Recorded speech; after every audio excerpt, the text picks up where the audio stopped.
Y dice, sin embargo, hablamos sabiduría entre los que han alcanzado madurez, y sabiduría no de este siglo, ni de los príncipes de este siglo que perecen, mas hablamos sabiduría de Dios en misterio, la sabiduría oculta, la cual Dios predestinó desde antes de los siglos para nuestra gloria, la que ninguno de los príncipes de este tiempo o siglo conoció, porque si lo hubieran conocido nunca habrían crucificado al Señor de gloria. Quiero aprovechar para que desarrollemos esto, que podríamos decir que abarca, es altamente extenso, complejo el tema, porque habla de la revelación, y la revelación tiene que ver con todo lo que de alguna manera no podemos percibir en el ámbito natural, con nuestros ojos naturales, incluso con nuestros oídos. La revelación no tiene que ver exactamente solo con lo que podemos visualizar más allá de lo natural, sino incluso con lo que podemos sentir, con lo que podemos oír, que no tiene que ver exactamente con todo aquello que no podemos ver. Así como tenemos sentidos naturales por medio de los cuales nosotros podemos captar todo lo que de alguna forma existe en el mundo natural, también tenemos sentidos espirituales de la misma manera, de forma paralela, con los cuales nosotros podemos captar todo lo que es absolutamente invisible a nuestros sentidos naturales. Y eso tiene que ver con el hecho de poder percibir la verdadera esencia de la vida. La verdadera esencia de la vida no solo se puede percibir con lo natural, sino que se tiene que percibir exactamente con la parte espiritual del ser humano. La parte espiritual es la que de alguna forma nos va a permitir disfrutar de las cosas que verdaderamente son reales y que por ende tienen que ver, ¿no?, con una dificultad natural para poderse percibir. Eso viene de alguna forma desde el principio. El hombre, cuando fue puesto en el huerto, hemos escuchado la historia de que algo pasó en el huerto del Edén, donde se establecieron dos árboles, uno del conocimiento, el otro el árbol de la vida. Y sabemos nosotros que el ser humano experimentó un desenfoque. El primer Adán se enfocó en el árbol juntamente con Eva, en el árbol del conocimiento, y por ende perdieron de foco toda la creación y por ende experimentaron la pérdida de la plenitud. Dejaron de estar en el estado en el que ellos vivían dentro del huerto, que era en un estado, ¿sí?, donde se sentían de forma pletórica. Dejaron de experimentar la plenitud por el hecho de desenfocar de alguna manera sus sentidos. Todo esto tiene que ver con el hecho de que podamos entender de que hemos sido diseñados para percibir las cosas espirituales primeramente, regirnos por medio de las cosas espirituales, apreciar las cosas espirituales, que son las que nos van a dar lo que la Biblia describe como vida y vida en abundancia. Mientras nosotros no percibamos con los sentidos espirituales, no podemos tener la vida en abundancia. Lo que vamos a tener es lo que se describe como vida bios. La palabra vida en la Biblia se dice de dos maneras, del griego bios y del griego zoe. Se dice bio de vida biológica, que es la que todo el mundo tiene, y se dice zoe para describir la vida de Dios. Esa es la vida que el ser humano tiene que recuperar. Cuando el ser humano no puede experimentar la vida de Dios, la que de alguna forma estamos entendiendo que viene por revelación o que viene a través de poder apreciar las cosas que son invisibles e imperceptibles para el ojo y los sentidos naturales, entonces comenzamos a sufrir. Y cuando sufrimos lo que buscamos son responsables de la falta o de la ausencia de la vida de Dios. Ahí entra a tallar la plenitud, el gozo, la gratitud, la conformidad, el confort. Aunque en este tiempo se habla mucho con respecto al confort y se dice que el confort, que hay que salir del área de confort. Pero el área de confort era un ámbito donde Dios nos creó a nosotros. Nuestro huerto, que es la palabra que se utiliza, o paraíso, que es la palabra que se utiliza de alguna forma para describir el estado de nuestro ser integral, compuesto por el alma, por el cuerpo y por el espíritu. Es un estado de plenitud el que Dios diseñó para el hombre, pero se pierde por causa de la pérdida de esa sensibilidad espiritual a las cosas invisibles. Entonces vemos nosotros de que la idea de nuestro Señor Jesucristo, para poder hacer corta la introducción, Él viene a la tierra a revelarnos los conceptos espirituales. Y los conceptos espirituales rigen y funcionan al revés de los naturales. Él nos decía cosas como a nosotros, como por ejemplo, de que si nos golpeaban en una mejilla teníamos que poner la otra y si nos pedían la capa les diéramos la túnica. Pero claro, desde la perspectiva natural, es imposible entender verdaderamente lo que él nos estaba tratando de decir. La única forma de poderlo entender es de que él nos estaba hablando de que hay una serie de misterios espirituales o invisibles detrás de todo esto que tienen que ver, por ejemplo, con las leyes del amor.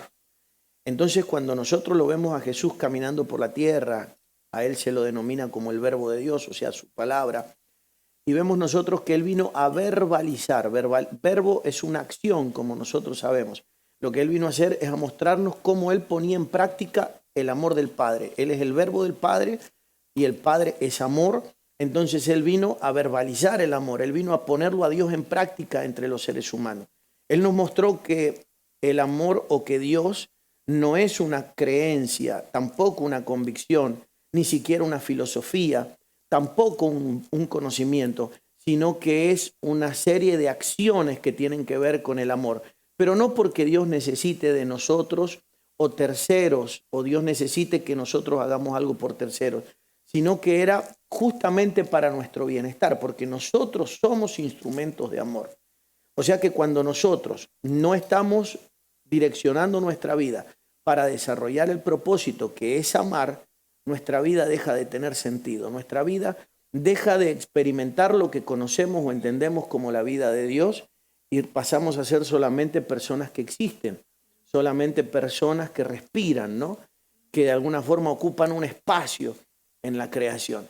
Entonces, para poder recuperar eso tenemos que volver a amar y tenemos que volver a entender cómo funcionan esos parámetros, cómo funcionan esos principios, esos conceptos. Él dijo algo muy importante. Él dijo primeramente de que nosotros teníamos que amarlo a Él y mencionó 4 dimensiones. Él dijo: amarás al Señor tu Dios con toda tu alma, con todo tu corazón, con todas tus fuerzas y con toda tu voluntad. Eso es importante tenerlo claro, 4 dimensiones. Pero luego él hace énfasis en 4 operaciones fundamentales mientras está sobre la tierra. Él dice que nosotros tenemos primeramente que honrar. Esa es una prioridad. El primer mandamiento con promesa: honra a tu padre y a tu madre, una expresión de amor. Luego él dice que nosotros tenemos que saber perdonar y que tenemos que hacer compasión y que tenemos que hacer misericordia. Lo que denominamos de alguna forma esto como las 4 dimensiones del amor. Es la verbalización de lo que nosotros creemos que es solo un sentimiento. Nosotros cuando probamos de ese árbol del conocimiento, cuando se distorsionó lo que ocurría en nosotros pasamos a creer o a pensar o a entender o a filosofar con la idea de que el amor se puede expresar con palabras. Y el amor no se puede expresar con palabras. De hecho, cuando Jesús estuvo en la tierra, él no andaba, a pesar de que él era el amor del Padre, él no andaba por la tierra diciéndole a los hombres que los amaba.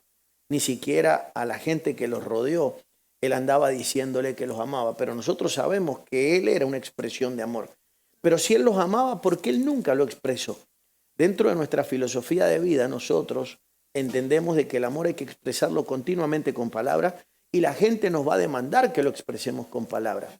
Porque filosóficamente, culturalmente y de alguna manera neuronalmente incluso y psicológicamente, nosotros queremos que nos expresen el amor, pero como no sabemos de qué manera, nosotros lo exigimos que nos lo expresen con palabras. Por eso una mujer le va a decir a su novio o marido constantemente: ¿me amas? ¿Sí? ¿No me has dicho que me amas? ¿O por qué no me has dicho que me amas? O viceversa, ¿no? E incluso en el ámbito de la familia, los vínculos y todo aquel tipo de relaciones. Entonces, ¿qué estoy diciendo con esto? De que no necesariamente se puede expresar el amor con palabras porque las palabras se quedan cortas para poder expresar el amor. Cuando nosotros leemos en la Biblia una historia muy, muy conocida que tiene que ver con el inicio de la humanidad, donde se habla de Babel. Han escuchado hablar de Babilonia, ¿verdad? ¿Sí? En Babilonia, donde la Biblia dice que ellos se pusieron de acuerdo en algo, donde la Biblia dice de que Dios descendió para confundir las lenguas de ellos. Ellos se habían puesto de acuerdo en algo. Habían llegado a un acuerdo donde ellos dijeron, queremos llegar al cielo. Y de repente eso le pareció mal a Dios.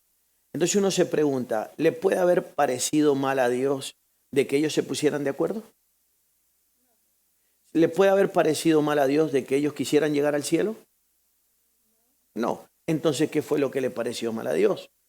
Lo que le pareció mal a Dios de que ellos querían llegar al cielo y que ellos estaban en un acuerdo, lo que les parece mal es que el acuerdo consiste en una herramienta para llegar al cielo que no es la correcta.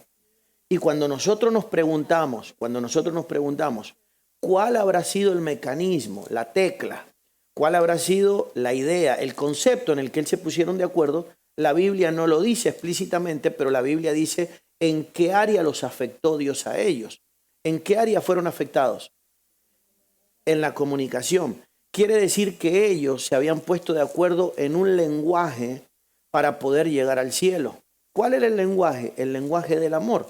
O sea, que se amaban, pero de manera verbal. ¿Me comprenden? O sea, la forma en la que ellos querían llegar al cielo, dentro de esa infraestructura que ellos estaban construyendo, que la Biblia alegóricamente lo describe como un edificio, tiene que ver con el hecho de que ellos creían de que el amor, que la justicia o que el beneficio de Dios se puede transmitir de manera verbal. Entonces, cuando nosotros viajamos en el tiempo hacia la venida de nuestro Señor Jesucristo, cuando van a ser el Mesías, Dios hace a un ángel entregarle una palabra al padre de Juan el Bautista, a Zacarías, y le dice que sus oraciones han sido oídas y que él va a ser el papá de un hombre, pero tiene que ponerle por nombre Juan, que no lo puede llamar de otra manera, porque él es el que va a preparar el camino al Verbo, o sea, el que le va a preparar el camino al Mesías. Ahora, la pregunta es, ¿puede ser tan importante el nombre de un individuo para que Dios mande un ángel desde el cielo a decirle al Padre cómo se tiene que llamar? Y luego que el Padre se pone a conversar con el ángel, lo que yo describo como una discusión teológica, y el ángel lo deja mudo al Padre. Luego de que se cumplen los 9 meses, nace Juan, el Bautista sería, y a los 8 días lo van a presentar en el templo donde tenía que ser circuncidado y donde tenían que ponerle el nombre. La Biblia dice que todos le llamaban como le llamaban a su padre, Zacarías. Pero dice que el padre, sí, que no podía hablar, irrumpió y pidió que le acercaran algo con que escribir y dijo, Juan tiene que ser su nombre. Entonces, esa iba a ser la primera vez en la historia, sí, proféticamente hablando, donde alguien iba a hablar de amor, sí, en el buen sentido de la palabra, donde alguien iba a expresar amor, pero no lo iba a expresar con palabras, sino con hechos. ¿Se entiende? Porque Juan significa amor inconmensurable, ¿sí? O favor inmerecido. Eso significa Juan. Juan es gracia. Entonces, él, el Padre, estaba expresando su nombre, porque acuérdense que nombre es propósito, ¿sí? Lo estaba expresando, pero no con palabras, no lo estaba verbalizando al nombre, sino que estaba llevando adelante un hecho, una acción en su nombre. Y ese es el propósito de la vida. Entonces, cuando nosotros vemos qué fue algo fundamental que se distorsionó en el principio, tiene que ver con que nosotros adoptamos una lengua. Y déjenme que les cuente un misterio. Yo creo, esto no tienen por qué creerlo ustedes, pero es algo que yo creo a nivel personal por estudios muy profundos escriturales que no hay forma de mostrarlos de esta manera. Pero una de las cosas que creo es que los seres humanos al principio no nos comunicábamos de manera verbal. No necesitábamos nosotros el lenguaje natural que conocemos como tal para comunicarnos, porque existía un lenguaje universal con el cual el hombre se podía comunicar que tiene que ver con el lenguaje, sí, del amor. Y no necesariamente tiene que ver con una conjunción de letras y vocales con la formación de sílabas. Me siguen, ¿no? Eso viene luego como resultado de la caída del hombre y la restauración del ser humano. Se le da un lenguaje al ser humano, pero el ser humano, sabemos nosotros que incluso las señales o las evidencias científicas de que el ser humano aprendiera por medio de consonantes a transmitir por medio de signos o de sílabas o de letras para transmitir un lenguaje es muy reciente. Entonces la pregunta es, ¿cómo se comunicaban en el pasado? Claro, porque si había lenguaje tiene que haber habido una especie, ¿sí?, de sistema escritural, cosa que no la había hasta hace apenas poco más de 4000 años.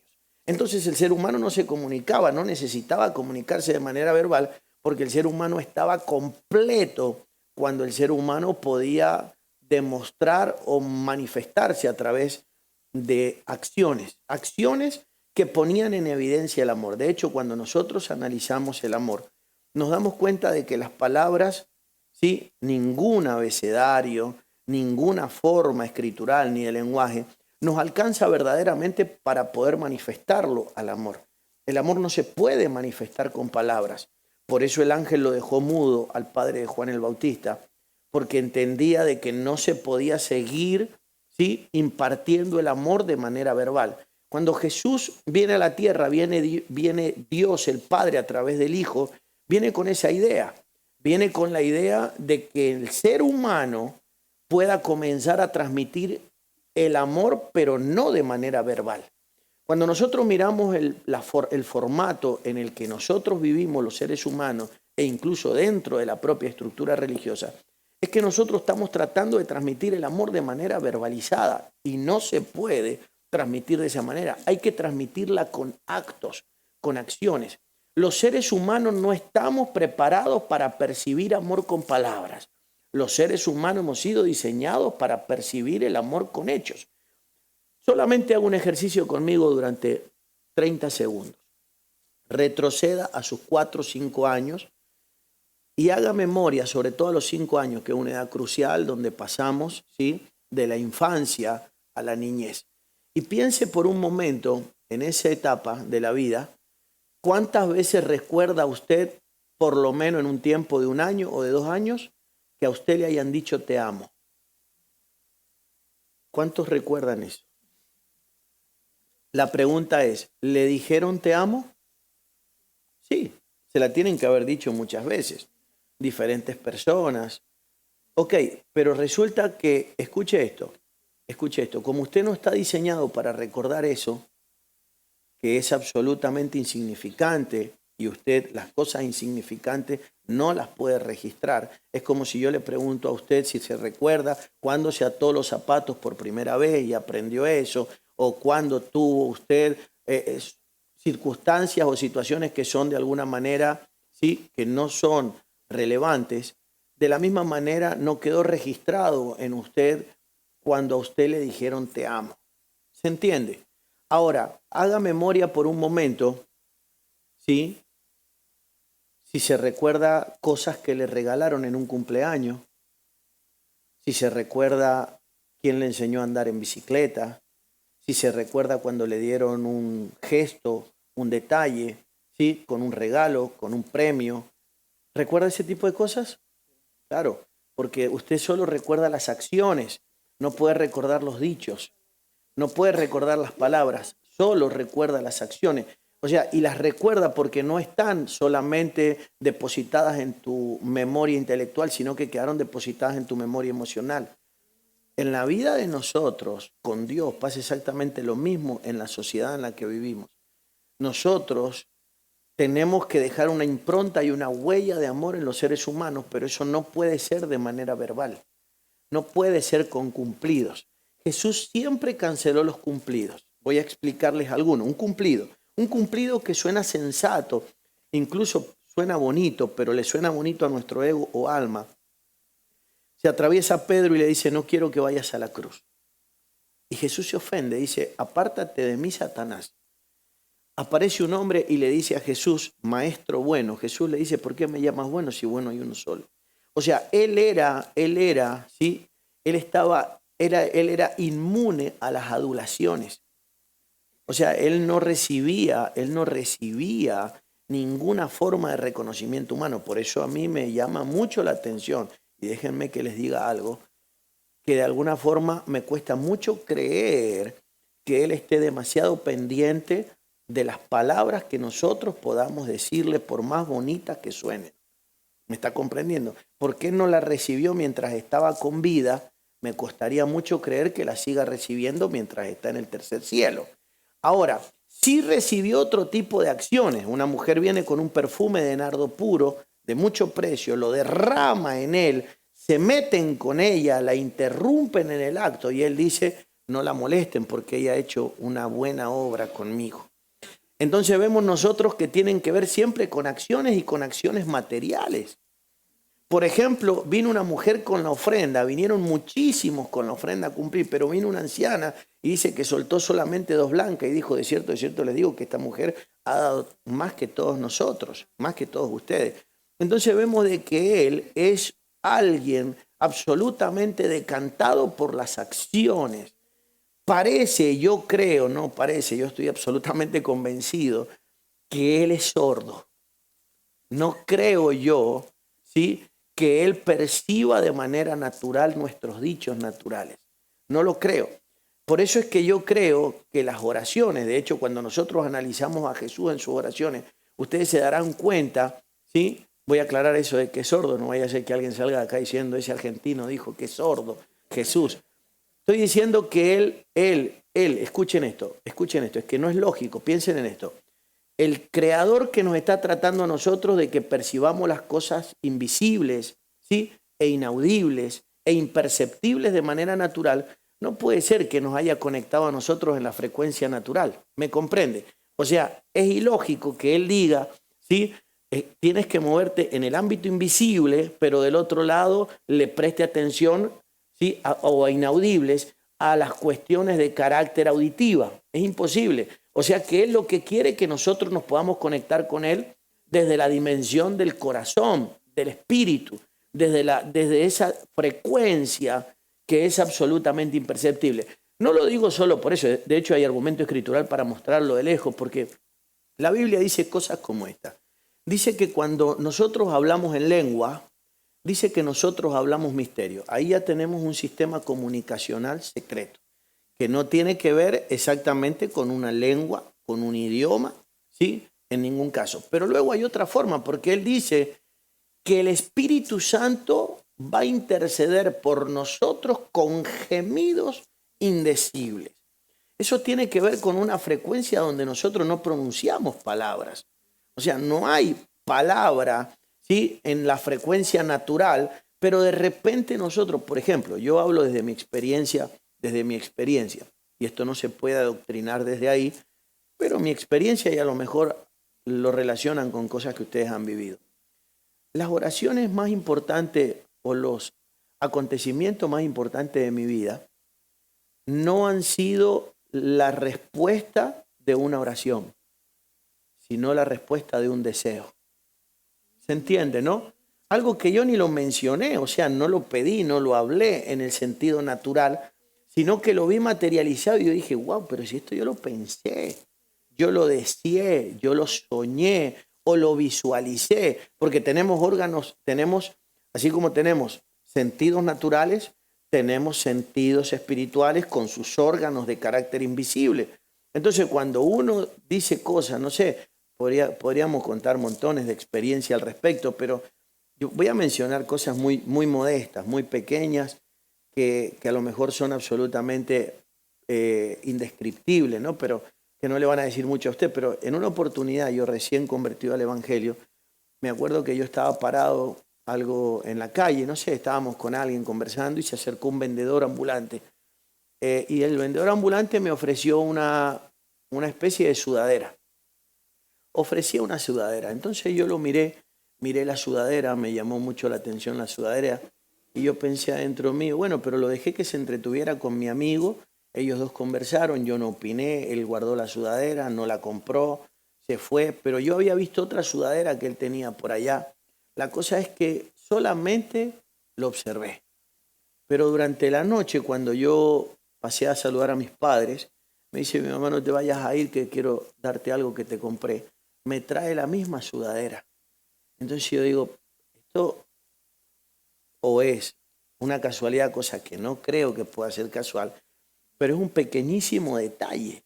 O sea, un detalle pequeñísimo, pero que de alguna forma demuestra una cosa muy grande, que Dios me estaba enseñando que Él estaba en los pequeños detalles también de la vida. No es que Dios está en las grandes cosas solamente y que hay que pedirle una sanidad de algo. No, o sea, tampoco yo lo pedí, pero desde ahí en adelante yo aprendí por eso y por otras cosas de que Dios estaba en pequeños detalles que no hacía falta pedirlo. Me pasó otra cosa y con esto continúo.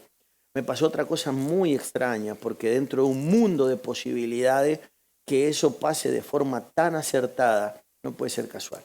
Pero en una oportunidad yo estaba viajando justamente por España hace muchos años y cuando llego allá de repente veo un coche. No soy una persona, no soy como Efrén, no soy alguien tan entendido en los coches y nada por el estilo. No, no soy de prestarle mucha atención a eso, pero ese día me detuve porque vi un coche que normalmente no había en mi país. Entonces me detuve a mirarlo.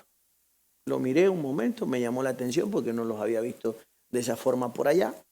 Y de repente lo que hago es sigo en mi mundo con mi quehacer, no oré, nada, ni siquiera me acordé luego. La cosa es que me encuentro con un amigo, había venido de Inglaterra él, estábamos ahí en España, y me dice, Alberto, me dice, yo me voy a volver para Inglaterra, quiero que te vengas conmigo, me gustaría, ¿por qué no vienes a Inglaterra y te vienes a vivir a Inglaterra? Yo quiero que abras una iglesia allá. Le digo, no, yo no me voy para allá, después te voy a ir a visitar, pero no a vivir. La cosa es que me dice él, bueno, te quiero regalar mi coche. Entonces le digo, bueno, le digo, vale. Y me dice, quiero que vengas a la casa porque lo tengo en la casa. Me dice, te voy a regalar, que en ese momento ese coche era de la esposa. Yo me voy a llevar el mío y te voy a regalar el de ella. Bueno, entonces lo que me llamó la atención, que cuando fuimos a la casa de él y lo vi, era el mismo coche que yo había visto en la calle unos días antes. Entonces digo, no puede ser casual.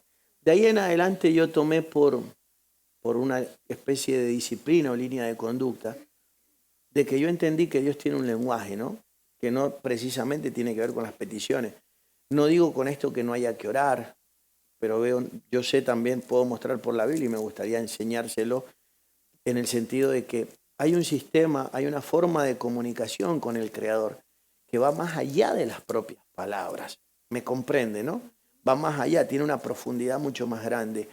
Los discípulos le dijeron a Jesús, enséñanos a orar. En lo que creo que se equivocaron es que le dijeron, enséñanos a orar como Juan le enseñó a los discípulos.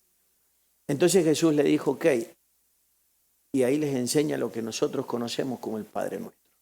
Pero luego le dice Jesús a ellos, mas yo les digo. O sea, Jesús les enseñó a orar el Padre Nuestro, pero dice una cosa muy fuerte. Luis dice ahora, mas yo os digo.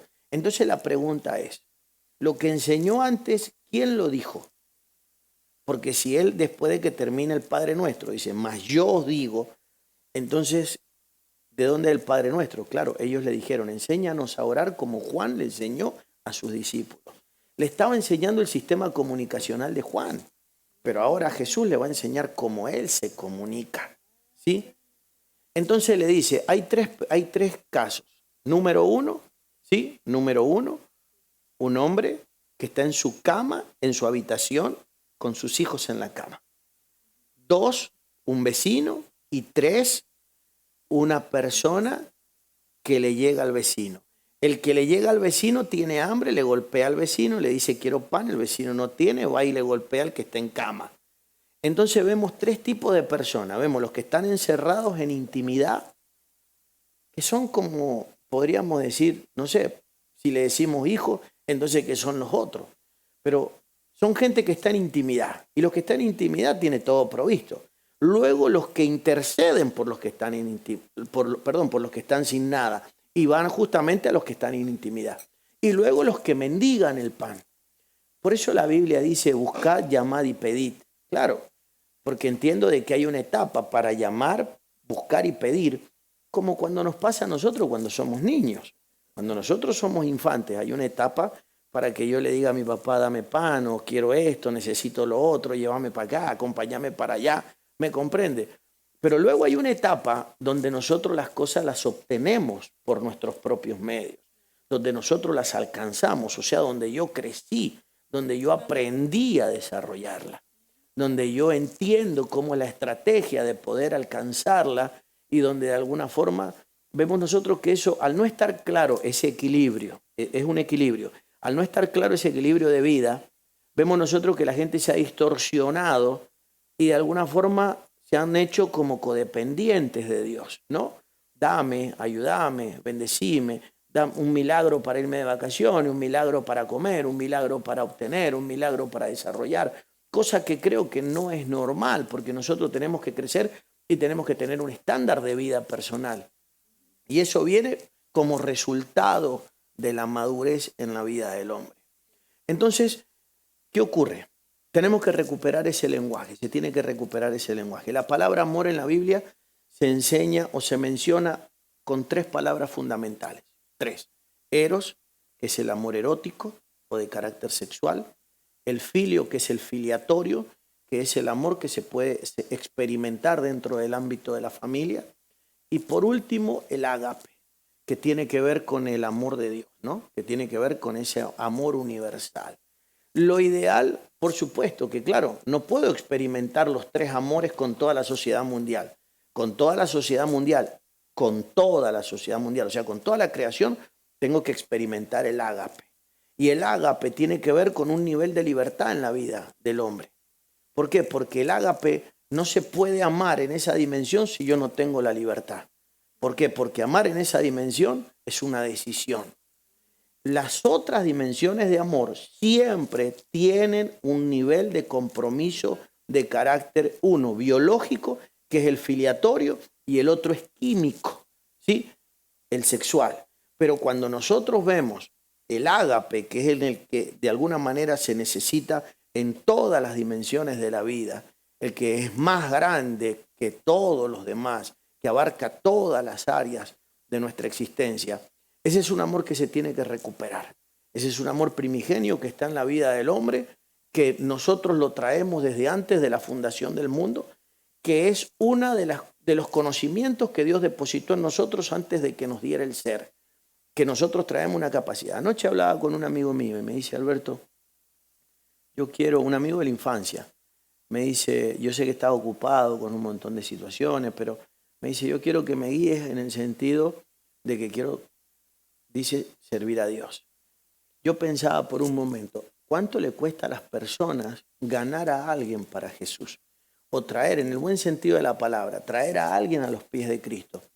Pero cuando uno está alineado con el corazón de Dios, las cosas vienen solas. La gente te pregunta sola cómo se hace. O sea, no hay que hacer grandes esfuerzos. Las personas se te acercan solas y te van a preguntar, yo quiero entender esto, o explíquese en esta área, o quisiera conocer aquello. Entonces él me decía eso, que él quería acercarse, y yo comencé a hablar con él al respecto de todo esto. Y me dijo él, ¿qué tengo que hacer? Le dije, tenés que volver a como cuando nosotros éramos niños. ¿Te acuerdas cuando éramos niños? ¿Te acuerdas que nos peleábamos y al rato estábamos jugando nuevamente? ¿Te acuerdas de que nosotros éramos incapaces de sentir depresión, miedo, inseguridad, envidia, celo? ¿Sí? ¿Recuerdas cómo éramos? Eso es lo que tenemos que volver a recuperar. O sea, lo que estoy tratando de decirte, le dije, que lo que tú necesitas no tiene que venir de afuera. En realidad siempre estuvo adentro tuyo y lo perdiste en algún momento de la vida. Ahora hay que hacerlo resurgir. Entonces yo lo explico de esa manera porque no es lo mismo que lo expliquen de esa manera como algo que ya está de alguna manera preordenado, predestinado, que está ya ha sido dado o entregado en un momento de mi vida, a yo decirle a alguien que tiene que esperar algo que le suena desconocido. De esta manera me suena a que yo ya lo tuve, claro. Entonces yo le decía, ¿te acuerdas cómo tú abrazabas a tu mamá? ¿Cómo podías? ¿Cómo la abrazabas cuando eras niño? ¿Y cómo perdiste esa capacidad de abrazarla cuando te hiciste grande? Porque hay gente que no abraza a los padres. Hay gente que no los besa, que no les dice te amo. Y uno dice, ¿pero por qué si cuando éramos niños teníamos esa naturalidad, ¿no? Esa capacidad de poder expresar, ¿no? Con hechos el amor, y luego nosotros cómo nos vamos enfriando y vamos atrofiando, ¿no? toda esa mecánica que nos ayuda de alguna manera a expresarnos a través de todo eso, más allá de las palabras, ¿no? Incluso con el cariño.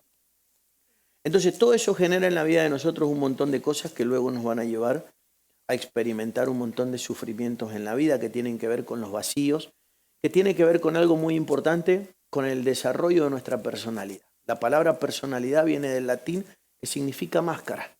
Es lo que nosotros comenzamos a desarrollar en la vida, una máscara. Comenzamos a desarrollar una máscara que va a tratar de alimentarse o a construirse con un montón, podríamos decir, de herramientas externas que no salen de nuestro interior, sino que están esculpidas por la propia sociedad. Número uno, yo quiero tener el control de todo, no se puede. Sí, la personalidad, el hombre caído, el hombre sin Dios, el hombre solamente biológico, es el que siente que quiere tener el control de las cosas que suceden a su alrededor. No se puede controlar la vida no se puede tener bajo control. Ahí es donde viene, de alguna forma, la aplicación de los principios. Jesús dijo, hágase tu voluntad. No hay una expresión más liberadora que creer de que Dios está en el control de todas las cosas y que la forma en la que Él la controla, que Él sí puede hacerlo, es lo mejor que a mí me puede pasar. Lo más extraordinario que nosotros podemos experimentar es cuando Él está en el control. Mi personalidad, ¿sí? Mi personalidad es la que quiere controlar cosas. Mi personalidad es la que se apega a las cosas. Es la que sufre un apego natural a las cosas. ¿Sí? La espiritualidad no se apega. La espiritualidad entiende de que hoy estamos y es probable que mañana no estemos. Se comprende. Es de que estamos interconectados por Dios, pero que de alguna manera tengo que estar preparado porque estoy de paso por la existencia y de que Dios está experimentando un proceso conmigo. Eso sí, que mientras estamos, tenemos que estar, como dice la Escritura, ¿sí? En el libro, en la carta a los Efesios, ¿no? Capítulo 3, por allá por el verso 17. Tenemos que estar unidos en amor. Es muy importante estar unidos en amor. Claro, la personalidad lo que quiere es construir relaciones basadas en intereses. Entonces todas nuestras relaciones son interesadas, la mayoría de las relaciones son interesadas. Nos cuesta construir a nosotros relaciones genuinas en todas las áreas de la vida. Entramos en etapas de acostumbramiento donde nos relacionamos por medios de intereses y nos cuesta muchísimo relacionarnos de manera incondicional, ¿sí? O desinteresada, que tiene que ver exclusivamente con el amor. La personalidad o el hombre sin Dios quiere cambiar a los demás y quiere cambiar las circunstancias porque no acepta la voluntad de Dios. Entonces está empecinado en cambiar a los demás. Y ahí es donde vienen las presiones, donde yo te amo, pero mi amor está condicionado al cambio. O sea, yo te amo mientras funciones como yo quiero o mientras vayas rumbo a lo que yo deseo. Y basado en eso nos enamoramos, basado en eso nos relacionamos, basado en eso construimos. Y luego nos damos cuenta de que la gente que entró en el juego, porque lamentablemente la sociedad en la que vivimos, esta sociedad vacía de la que estamos describiendo, entra en una dimensión de oferta y demanda. ¿Qué quiere decir eso? Aparece gente que quiere cambiar las cosas, o sea que te quiere amar a cambio de que cambies, y aparecen los que necesitan ser amados, y por causa de que necesito ser amado, entonces yo voy a ceder a tus pretensiones o a tus deseos neuróticos. Y luego viene el sufrimiento, porque es que yo no puedo cambiar sin revelación. Entonces yo estoy simplemente fingiendo una transformación. Estoy fingiendo algo. Estamos entrando en una dinámica, ¿sí?, de funcionamiento en cualquier área, ya sea laboral, familiar, afectiva, matrimonial, donde estoy adaptándome a tus necesidades o a tus deseos neuróticos, pero luego voy a ser yo nuevamente. Y cuando sea yo, se nos va a caer el castillo de arena y vamos a sufrir todos. Entonces tenemos que recuperar el amor en su esencia. El amor verdadero te ama como eres. Por supuesto que si luego se añaden cambios, bienvenidos sean. Pero te ama como es. Y está y no crea expectativa. ¿Qué quiere decir eso? Que no crea la expectativa o el contrato o el convenio de reciprocidad. ¿Qué quiere decir? Que si yo te amo como eres de manera incondicional. Si me amas, bienvenido sea, pero si no me amas, te sigo amando igual. algo que nosotros nos cuesta mucho entender en nuestra forma de convivencia natural. Y esas son las cosas que a nosotros nos hacen sufrir. Porque entonces vamos por la vida necesitando de que otros respondan a mi amor. Que cuando yo amo, ellos traigan los mariachis y que de alguna forma, o cuando yo amo, ellos me tienen que hacer el rey de la vida de ellos porque yo los amé. Entonces no funciona de esa manera, o me tienen que rendir pleitesía o gratitud toda la vida. Es importante que entendamos de que el amor tiene que ser incondicional, el que tenemos que recuperar. Ese amor es el que verdaderamente puede consolidar la familia. Ese es el amor que de alguna forma también me da una libertad de pensamiento. ¿Por qué? Por encima de todo nos amamos, por encima de todas las cosas. No podemos ponernos de acuerdo en el 100% de los conceptos. Podemos ponernos de acuerdo en una parte muy importante de la vida, pero no en el 100%, es que no hay nadie. Si nosotros le preguntamos a uno de los vínculos más importantes que de alguna forma llena el requisito de los 3 amores, en algunos casos, lamentablemente no en todos, pero el único vínculo que es pleno con respecto a las 3 dimensiones de amor que mencioné hace un rato en griego, es el del matrimonio. ¿Por qué? Porque el matrimonio experimenta el amor erótico, el eros. El matrimonio experimenta el amor filiatorio, el de hermanos y el de amigos. Y el matrimonio experimenta el amor ágape. Ahora, si nosotros le preguntamos a muchos matrimonios de forma separada, no de forma presencial, los tomamos de forma separada, en privado, y le hacemos todo un monitoreo de preguntas o de conceptos, ¿sí? O de concepciones pensantes, no van a coincidir en todo. Pero el amor está por encima de todo. ¿Me está comprendiendo? No van a coincidir. A lo mejor a él le gusta el fútbol y a ella no. A lo mejor a él le gusta el teatro o le gusta este deporte y a ella no. O sea, no van a coincidir en todo. No hay forma de que eso pase. Pero sí, el amor tiene que estar por encima de todas las cosas. Eso es muy importante que se entienda, de que el amor debe estar por encima absolutamente de todos los conceptos, para que luego no se vayan a llevar o no se vayan a experimentar los sufrimientos que se experimentan cuando de alguna manera se dan cuenta o descubren de que hay un nivel de amor tan importante como, por ejemplo, el filiatorio, que no está en ellos. El filiatorio tiene que ver con el hecho de la amistad, involucra muchísimas cosas. Hay parejas que no son amigos, hay padres e hijos y padres que no son amigos. Son padres e hijos, experimentan un nivel de respeto, incluso hasta un nivel de honra, pero no son amigos. Y uno dice, ¿cómo puede ser? Hay hijas que no son amigos con sus madres o con sus padres. Por ejemplo, recién él le contaba una experiencia o una idea a ella, ¿verdad?, con respecto a tu hija. Te decía, mientras estaban conversando, te decía que van a cambiar en un momento, cambian en una etapa de la vida. Es verdad. Pero ella respondió algo muy bonito, ¿no? Trato de ser amiga, ¿no? Algo así dijiste. O compañera. Mantener esa confianza. Ok. Entonces, mantener esa confianza. ¿Se puede mantener esa confianza? Se puede mantener esa confianza y acrecentarla. Sí se puede. Pero no todo el mundo lo logra en el camino de la vida. No todo el mundo logra ser confiable para sus hijos. Y viceversa. No todo el mundo lo logramos. ¿Por qué? Porque tenemos que revisar nuestros patrones de pensamiento. Por ejemplo, una emoción y un sentimiento bastante popular en la relación padre-hijo es la vergüenza y el miedo. Entonces, cuando uno lo mira, son emociones negativas predominantes en el huerto. Eso fue lo que lo atacó a Adán y a Eva. Por eso es que cuando se equivocó se escondió.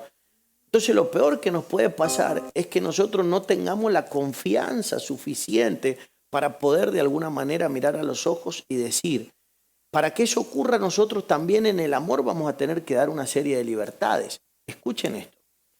Nosotros no podemos coartar libertades. El que tiene que determinar eso es el creador. Nosotros no somos los creadores ni los responsables de la vida de nadie. Por eso es que hay libertades que yo no las puedo coartar.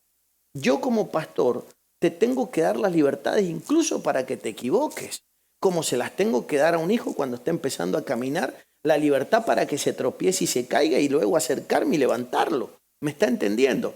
O sea, son libertades que las tengo que dar justamente por el bienestar. Por ejemplo, ¿Qué ocurre? ¿Qué es lo que ocurre en muchos de los casos? ¿Por qué la Biblia dice que cuando yo vaya a disciplinar a un hijo lo discipline con la vara? ¿Y por qué no dice que lo discipline con la mano? Porque la mano debería ser una señal de prosperidad, una señal de amor, de caricias, de contención, ¿sí? De protección, de provisión. Pero cuando yo golpeo con la mano, se rompe el propósito verdaderamente de para qué Dios me dio esta herramienta respecto a mis hijos. Por eso es que hay mucha gente que tiene una especie de circunstancia inconscientemente respecto a la mano o respecto a las disciplinas de la vida, y luego eso que es la imagen visible de mis padres se traslada a la imagen invisible del Creador. Por eso es que hay gente que tiene en su vida una teoría tan arraigada y firme respecto a la idea del miedo con Dios. Y en la columna respecto a mi relación con el Creador no puede ser el miedo, tiene que ser el amor. Por supuesto que hay disciplina, porque la Biblia dice claramente de que Él disciplina al hijo, ¿sí? Que Él disciplina a quien ha tomado por hijo. O sea, la disciplina es una realidad, pero tengo que reconocer de que la disciplina no es el motor por el cual yo debo estar. Con la mayoría de nosotros, incluso esto es muy fuerte, doctrinal y estructuralmente pensante en la gente cristiana, la gente cuando le ocurre algo, lo primero que va a intentar decirte es, me pasó esto, tengo que volver a la iglesia. Esto me está pasando porque me alejé de Dios, porque estoy lejos de Dios. Y su cerebro relaciona lo que les está pasando de carácter negativo, lo relaciona inmediatamente de forma inconsciente con el Creador. Cuando en realidad nosotros deberíamos tener una conciencia de Dios de otra manera. No estoy diciendo con esto que ignoremos la disciplina, pero nosotros no nos regimos con la relación con nuestros padres biológicos basados en una cuestión del miedo. Nosotros nos regimos primeramente en una cuestión de amor. Sobre todo, el miedo es algo que nos acompaña en una etapa de la vida. No voy a hacer esto porque mi papá me dijo que no lo hiciera. No voy a ir acá porque mi papá me dijo que no fuera. No voy a gastar en esto porque mi padre me dijo que no lo gastara. Pero cuando yo crezco, no pienso de esa manera. Cuando yo crezco, lo que me une a mi padre es el amor.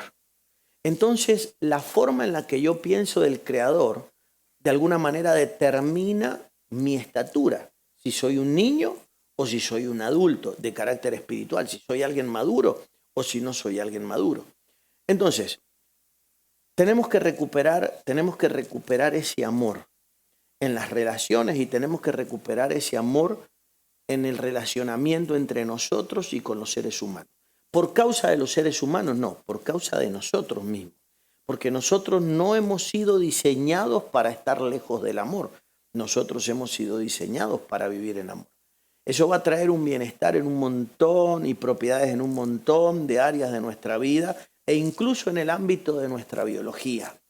Es como una especie de ejercicio constante en la vida de nosotros que nos hará estar óptimos en el ámbito espiritual para que nosotros podamos experimentar todo el bienestar que Dios tiene preparado para nosotros. Descartando la malignidad, descartando la malicia. Hablábamos más temprano, no sé por qué hablábamos de la ironía, ¿no? De gente que es irónica. Y la ironía viene de la ira. E incluso la propia burla o incluso las bromas, ¿no? Las bromas, dice la propia psicología o la neurociencia, yo lo creo, tienen que ver con que cuando alguien te hace una broma en determinado ámbito o área de tu vida, es porque en realidad en lo profundo de su ser, él cree que tú eres así. ¿Me comprende? O sea, la broma es un descalificativo. Lo que pasa es que es un descalificativo irónico, es un descalificativo, ¿no?, diplomático en la vida del hombre. Lo que estoy tratando de decir es que el ser humano tiene que volver a recuperar la pureza. Tiene que volver a recuperar la pureza con la que de alguna forma nosotros vamos a experimentar la plenitud. ¿Por qué tanto vacío? ¿Por qué tanto sufrimiento? ¿Por qué tanta ira? ¿Por qué tanta frustración? ¿Por qué tanto descontento? Cuando nosotros incluso somos conocedores del Evangelio y tenemos entre nosotros la idea de que tengo comunicación con Dios cuando me quiero comunicar. Pero adentro de nosotros seguimos experimentando un vacío que nadie puede llenar. Y eso tiene que ver con el hecho de que eso se llena cuando yo suelto. Recuerden que la vida funciona, siembra y cosecha. Quiere decir que no existe la manera de que yo llene el vacío de mi vida de manera personal. O sea, yo no puedo llenar lo que a mí me falta si yo no lo entrego. Yo tengo que entregarlo para poderlo recibir. Porque cuando se lo doy, lo recibo. Cuando se lo doy, me lo estoy dando. Cuando yo doy, en realidad me estoy dando a mí mismo. Cuando estoy honrándola, en realidad me estoy honrando a mí. ¿Se comprende, no? Cuando estoy amando, en realidad me estoy amando. Porque la Biblia dice, ama a tu prójimo como a ti mismo. Entonces la regla con la que voy a amar no es ni más ni menos que la regla con la que yo me amo. Si yo no me amo, no puedo amar. La gente que no nos ama, en realidad no lo hace porque es mala, sino porque no se aman ellos y no han podido descubrir cómo verdaderamente amamos. Entonces tenemos que recuperar esos conceptos que vienen de la practicidad, que vienen con el hecho de poder practicar. Y algo que a mí personalmente me ayudó es el hecho de que nosotros tenemos que aprender a descansar. Y descansar tiene que ver con el hecho de dejar el control. Y el control tiene que ver con el hecho, o dejar el control tiene que ver con el hecho de aceptar la voluntad de Dios. Y no tratar de interferir en algo. Dios me habló una cosa realmente impactante hace tiempo atrás, porque yo llevo muchos años en esto por el mundo, tratando de transformar gente. Y en unos años atrás, en medio de un momento complicado de la vida, justamente que la mayoría lo conoce después de un divorcio, hace algunos años, una de las cosas impresionantes que Dios me habló, me dijo, no interfieras en el libre albedrío de los seres humanos. ¿Y por qué Dios me lo dijo a mí? Porque yo tengo un don dado por Dios de un calibre importante. Es una palabra mía, un consejo mío, una directriz mía, tanto positiva como negativa, puede cambiar el rumbo de la vida de un ser humano. Entonces Dios me dijo, si tú quieres que yo te utilice, que yo te lleve, que yo te traiga, que yo ponga palabras en tu boca, no interfieras en el libre albedrío de los seres humanos, porque entonces ya no sería amor, sería control sobre el ser humano. Y yo no te he llamado a controlar humanos, yo te he llamado a bajar directriz divina para que la gente tenga sobre la mesa la posibilidad, la oportunidad, como él mismo lo hizo en la propia Biblia y le dice a un hombre de Dios, he puesto delante tuyo el bien y el mal, ahora escoge.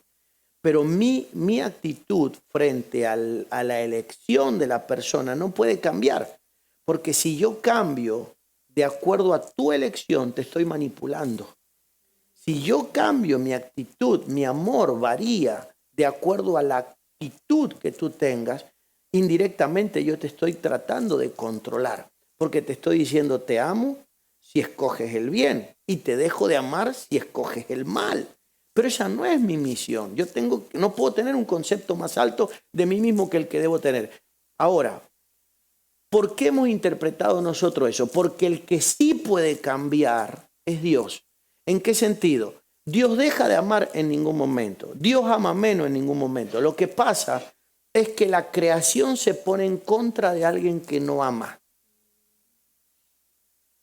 Todo se pone en contra. Por eso cuando Adán fue sacado del huerto, ustedes recordarán de que ya la tierra no le daba de la cosecha de la manera que él lo experimentaba dentro del huerto. Le dijo que cardos y espinos, ¿sí?, le daría la tierra. Ustedes recordarán que cuando Caín salió en desobediencia después de asesinar a su hermano, la Biblia muestra de que se volvió un esclavo de la tierra. O sea que lo que ocurre es que la disciplina consiste en que yo salgo del hábitat en el cual yo debo fluir, que es el amor. Y luego todo lo que me rodea es como si se pusiera en contra mío. Vemos nosotros de que el hijo pródigo le dice al padre, dame lo deshonra, dame la parte de los bienes que me corresponde, lo demanda, se va a vivir a una tierra lejana y allá viene la hambruna. y comienza a vivir acorralado. Y uno dice, ¿pero por qué? ¿El padre lo maldijo? No, déjenme explicar esto. Escuchen esto. Dios diseñó la creación para que funcione en amor. No hablemos de la naturaleza, hablemos de nosotros. Cuando usted no ama, pierde la armonía interna. Usted pierde la paz. Usted comienza a desarrollar emociones negativas que te hacen sufrir. Entonces ninguno de nosotros ha sido diseñado para vivir fuera de esas dimensiones de amor. Entonces cuando Él nos manda que nosotros amemos, lo hace por nuestro propio bien. Nosotros tenemos que recuperar eso. Y esa es la materia más importante que nosotros hemos venido a experimentar a la creación. Nosotros no hemos venido a aprender otra cosa más importante que a hacer resurgir ese amor que está dentro de nosotros los seres humanos.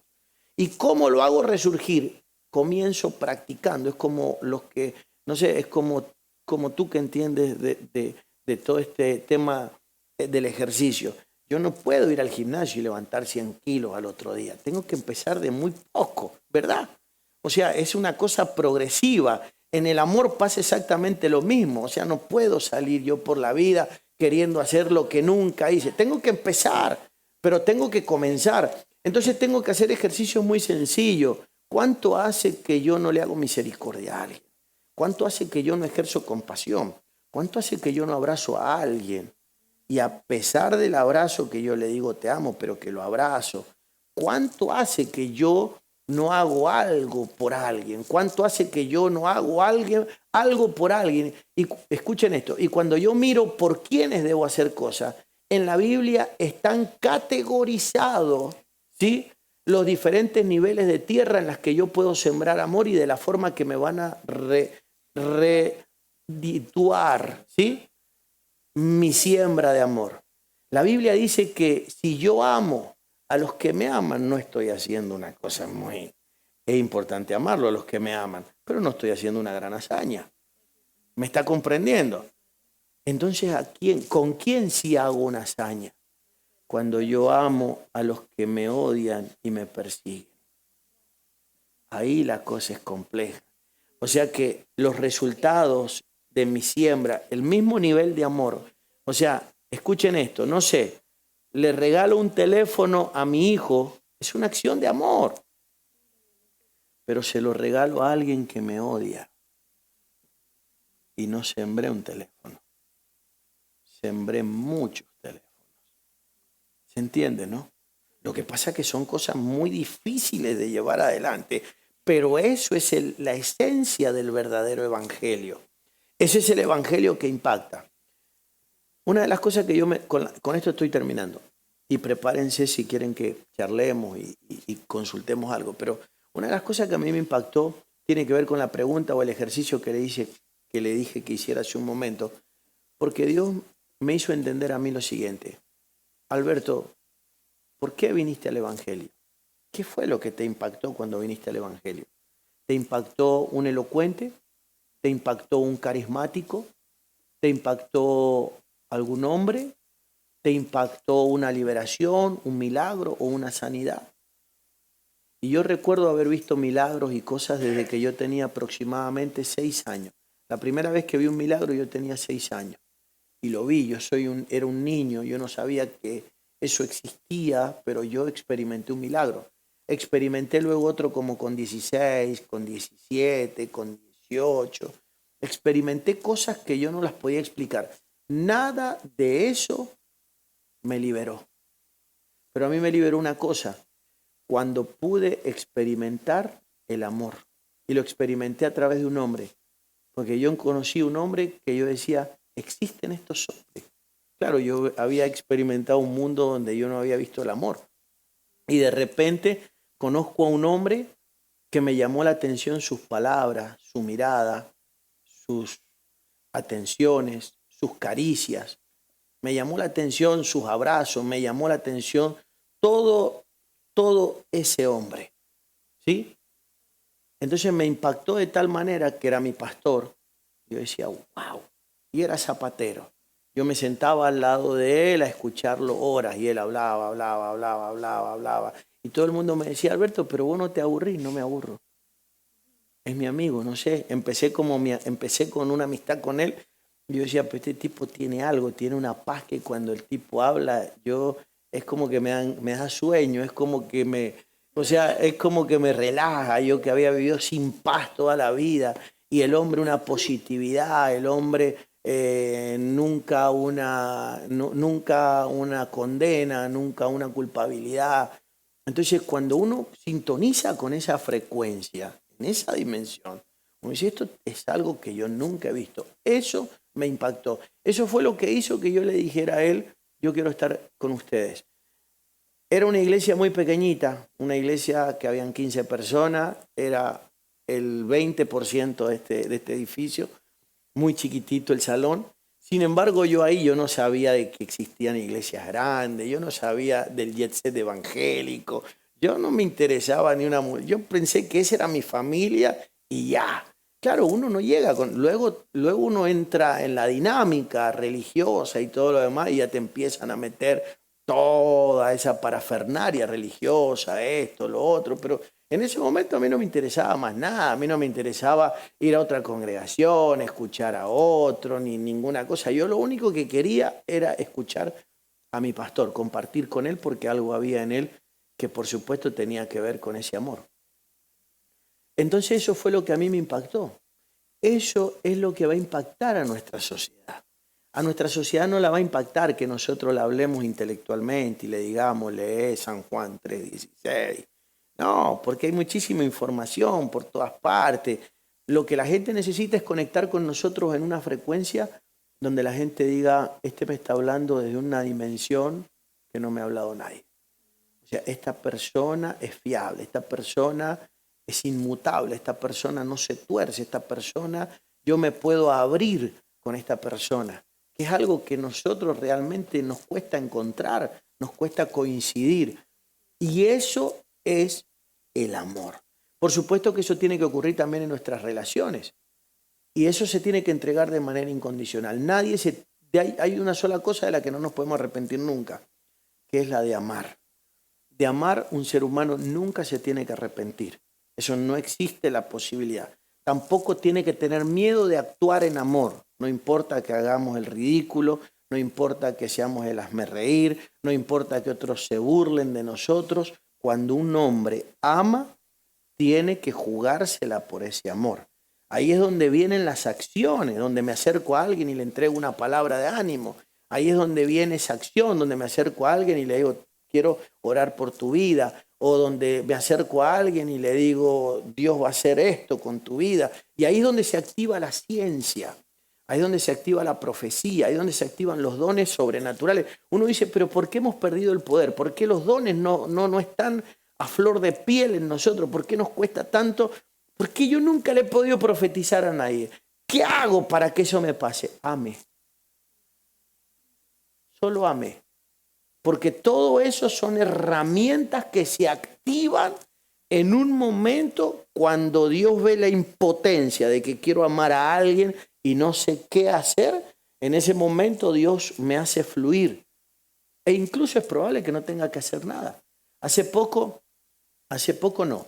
Tiene que haber sido antes de que yo viniera para acá. Yo creo que estuve por allá estábamos en la Argentina. Yo creo que fue en el mes de mayo. Yo estuve por acá en junio, julio, ¿verdad? Yo estuve en la Argentina antes de venir para acá. En ese momento me tocó hablar en una iglesia. Estábamos con un amigo y yo estuve hablando un poquito del amor. Y me acuerdo que ese día él me dijo, han cambiado muchas cosas en mí, me dice el apóstol, respecto a esto. Me dice, si bien nosotros sabemos que tenemos que amar, me dijo el apóstol, un hombre de muchos años en esto, pero me dice, yo quiero hacer cambios, Alberto. Bueno, la cosa es que me dice, vámonos a almorzar. Salimos con el apóstol en una camioneta y cuando vamos llegando al paseo marítimo, malecón se diría por acá, cuando vamos por ahí, le digo, párate un poquito que quiero ver el mar. Me paro, me bajo, no había nadie. Y como a 100 metros había un hombre sentado. Digo, caminemos por acá. Camino. Pero yo lo que quería era ver el mar. O sea, quería ver el mar. Había una brisa espectacular. Eran como el mediodía, 1 de la tarde. Y voy caminando. Y de repente voy caminando. Y en uno de los bancos, en la orilla del malecón, un banquito, un asiento, había un hombre sentado. Entonces yo voy caminando, el hombre está como 1 metro adelante, yo voy por el malecón, el mar está así, él está mirando el mar, y de repente, no le puedo explicar qué me pasó, pero yo me acerco como por detrás del hombre y le pongo la mano en el hombro. Es una cosa lógica. Yo mismo digo, no sé por qué hice lo que hice. Me acerco por detrás y le pongo la mano en el hombro. La cosa es que cuando lo toco, encima el hombre era un gigante. Cuando lo toco así, el hombre hace un movimiento como que salta y explota en llanto. Entonces, claro, cuando yo vi eso, me quedé al lado del hombre, le puse la mano en el hombro, le puse las 2 manos así, me quedé como por detrás y el hombre ni siquiera levantó la cabeza para decir quién me está tocando. Yo no sé si él me había visto venir, no lo sé. La cosa es que el hombre agachó la cabeza, miraba hacia el suelo y lloraba a llantos. Y en eso mi amigo venía 3 o 4 metros por detrás mío, se paró al lado, me dice, ¿qué pasó? Y él creía que el hombre se había descompuesto, le había pasado algo. Le digo, no sé lo que le pasó. Yo tampoco lo sé, lo dejamos que el hombre llorara. El hombre lloró aproximadamente 45 minutos, no estuvo ahí. Y quería hablar y no se podía incorporar. Entonces lo dejamos, le trajimos agua, le dimos. Yo no sabía lo que le estaba pasando. Cuando terminó y se recompuso y volvió en sí, el hombre de unos 40 años, le dije yo, ¿qué te pasó? Y me dice él, ¿por qué me tocaste? Y le digo, no sé, le digo, te digo la verdad, no sé por qué te toqué, te pido perdón. Le digo, si te pareció. No, me dice, es que yo estaba en mi casa y yo tengo a mi padre enfermo en la capital, en Buenos Aires. Nosotros estábamos en la Patagonia, Argentina, como a 2.500 kilómetros. Y me dice, yo tengo a mi padre enfermo, dice, y no puedo ir a verlo. Me avisaron recién y no me puedo ir a ver. Entonces yo me senté acá en el banco, dice, no, perdón, yo estaba en mi casa, recibí la noticia que mi papá está mal y yo quiero ir a verlo, pero resulta que no puedo ir a verlo porque no tengo la economía. Entonces me vengo, me dice, yo estoy en mi casa y yo escucho una voz que me dice, andate al malecón. Entonces me vine al malecón y cuando vengo acá, dice, yo estoy sentadito así, me dice, viene usted y me toca. Cuando usted me tocó, yo sentí lo mismo que cuando me hablaron, dice, en mi casa hace como 4 horas. Dice, entonces no podía parar de llorar. Dice, no sé, no lo puedo explicar por qué. Entonces ahí yo le dije al apóstol que estábamos ahí, le dije, tenemos que poner en práctica el amor. ¿Qué hacemos? Entonces él me dice, oremos. Digo, no, esto no funciona de esa manera.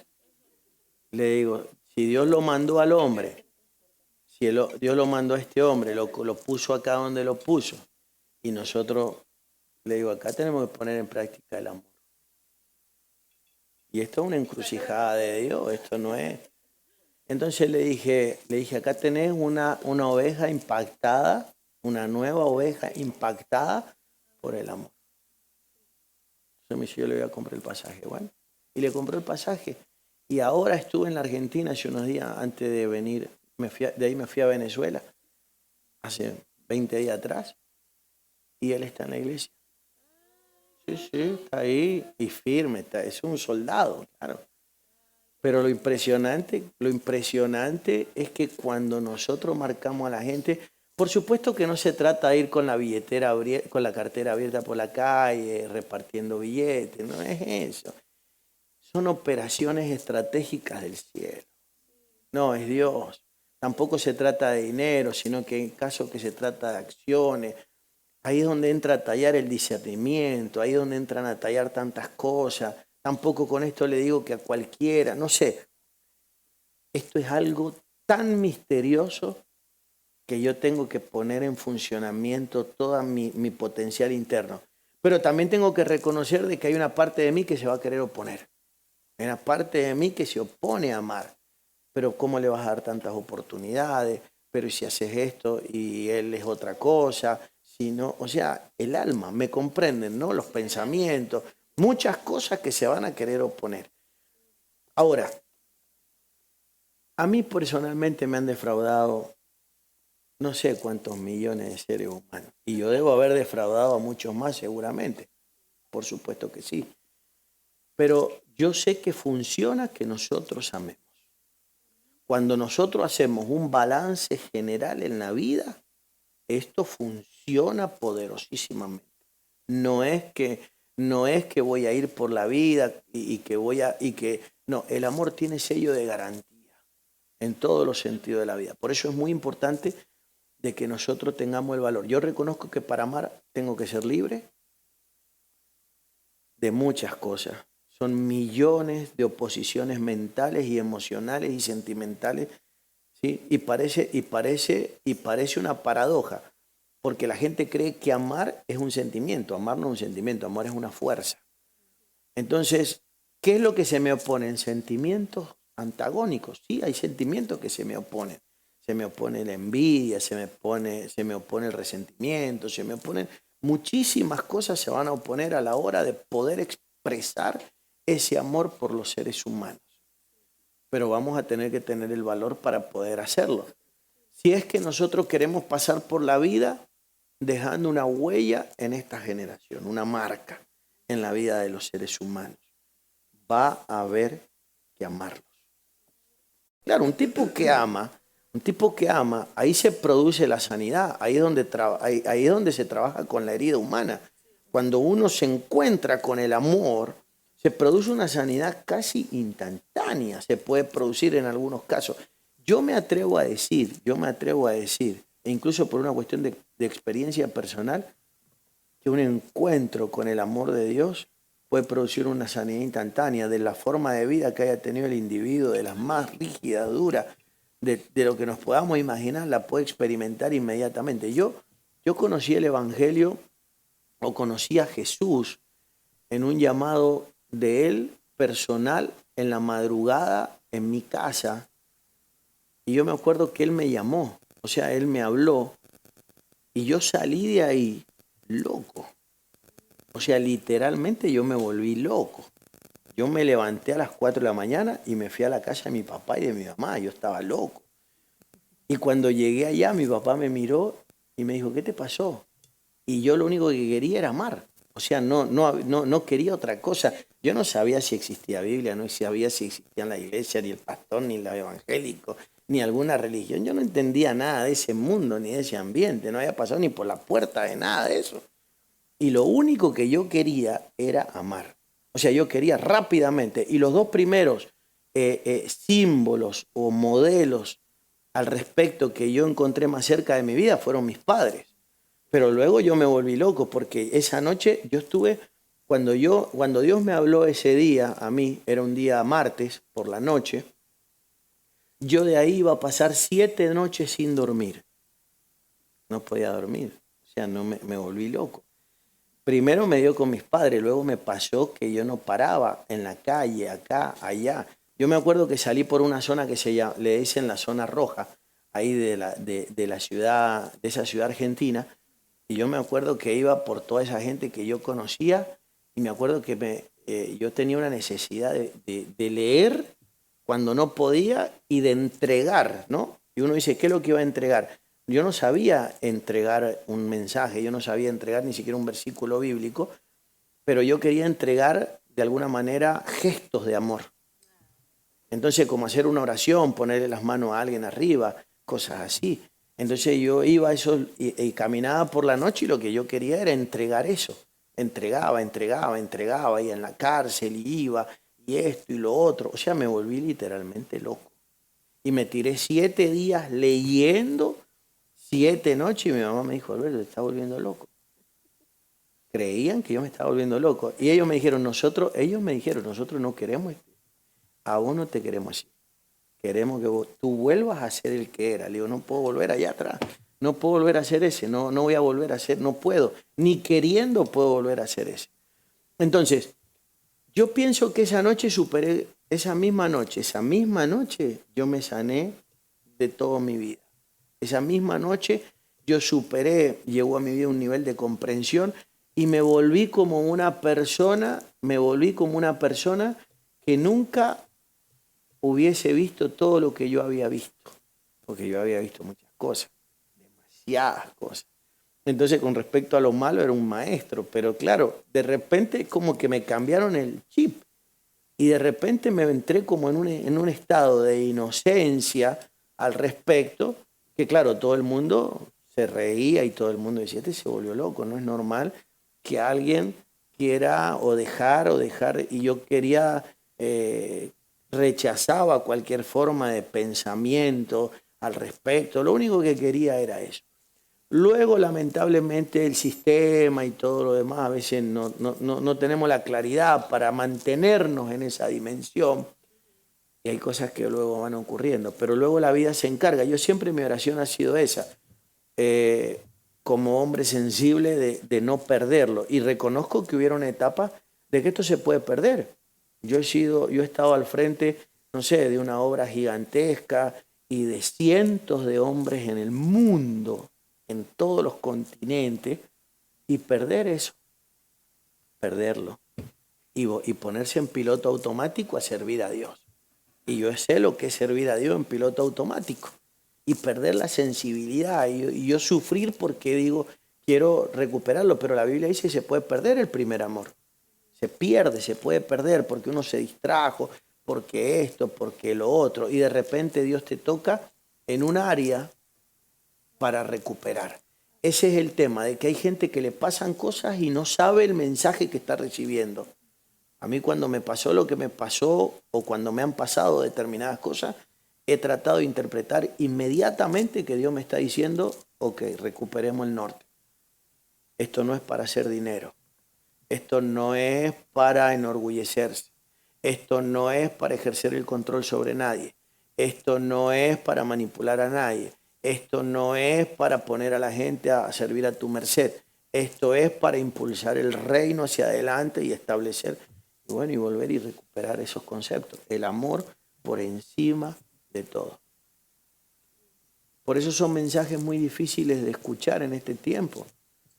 Dificilísimos de escuchar en este tiempo. Pero sí, yo pienso, la sanidad es fundamental, Silvia, respondiendo al concepto, la sanidad es fundamental. ¿Quiénes tienen que procurar la sanidad? Por eso es importantísimo una conciencia. Una conciencia. Mi conciencia me mostró a mí cómo yo me aislé de muchas cosas. Cómo yo me aislé de un montón de cosas, incluso de mi propia familia, cómo viví aislado en el nombre de Jesús. Y viví en un aislamiento. Yo lo viví, ese aislamiento, que entré en un estado de perfeccionismo, de exigencia de perfeccionismo a todo mi entorno, y eso me llevó a un sufrimiento, y mi conciencia me comenzó a entregar mensajes para yo poder entrar en etapas de cambio. ¿Valorarte?